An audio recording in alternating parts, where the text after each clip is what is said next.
Section 159 of Indian contract act बताता है कि जब आप कोई बेलमेंट फ्रीली करते हैं तो बेलर के क्या क्या राइट होते हैं। पहली बात तो बेलर इसे कभी भी अपने सामान या वस्तु को वापस मांग सकता है, ठीक है। सेकेंडली, चाहे आपने इसे स्पेसिफिक टाइम के लिए दिया हो या स्पेसिफिक पर्पस के लिए दिया हो, क्योंकि ये बेलमेंट बिल्कुल फ्रीली है, इस पर बेलर कोई भी रेंट नहीं ले रहा है, कोई भी चार्ज नहीं कर रहा है, तो बेलर जब चाहे अपनी वस्तु या माल को बेली से वापस मांग सकता है। किंतु इसका एक एक्सेप्शन है।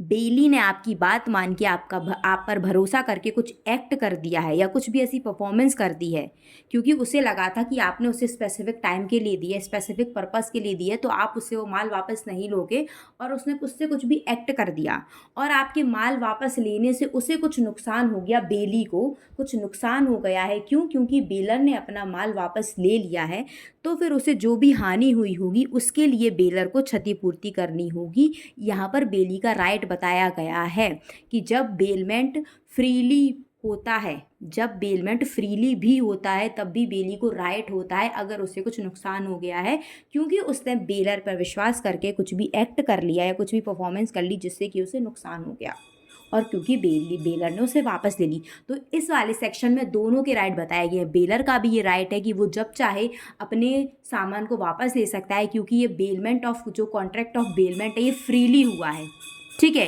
ये कैसा हुआ है? आनुग्रहिक रूप से हुआ है। लेकिन इसमें बेली का भी राइट है कि जब उसे कुछ नुकसानी हो जाएगी तो बेलर को उसे कंपनसेशन, इंडेमिनिटी देनी पड़ेगी। कंपनसेशन नहीं, क्षतिपूर्ति देनी पड़ेगी। कंपनसेशन क्यों नहीं? क्योंकि ये कोई ब्रीच ऑफ कॉन्ट्रैक्ट नहीं है। ब्रीच ऑफ कॉन्ट्रैक्ट में क्या होता है?